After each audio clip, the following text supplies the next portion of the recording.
મળતી માહિતી અનુસાર અમરેલી શહેરના ક્રિષ્ના પેટ્રોલ પંપના માલિક પાસે મોબાઈલ ફોન ઉપર એક શખ્સે ₹20 લાખની ખંડણી માંગી હતી। આ સાથે જ રૂપિયા નહીં આપે તો પેટ્રોલ પંપ પર ફાયરિંગ કરવાની પણ ધમકી આપવામાં આવી હતી। ત્યારે સમગ્ર મામલે પેટ્રોલ પંપના માલિક નંદીશ પરીખે પોલીસ ફરિયાદ નોંધાવી હતી।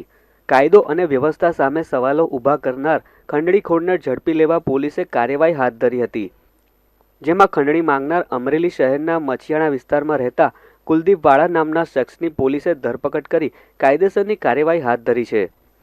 નંદીશભાઈ પરીખ નામના વ્યક્તિ કે જેઓ પોતાના સંયુક્ત પરિવારમાં રહી અને પેટ્રોલ પંપનો બિઝનેસ કરે છે, તેઓને એક અજાણ્યા નંબર પરથી કોલ આવ્યો હતો અને પોતે કુલદીપભાઈ વાળા નામના વ્યક્તિ બોલે છે અને તેઓને 20 લાખ રૂપિયા માંગ્યા હતા। જો 20 લાખ રૂપિયા નહીં આપવામાં આવે તો ત્યાં પેટ્રોલ પંપ પર ફાયરિંગ કરશે એ પ્રકારની ધમકી આપી હતી।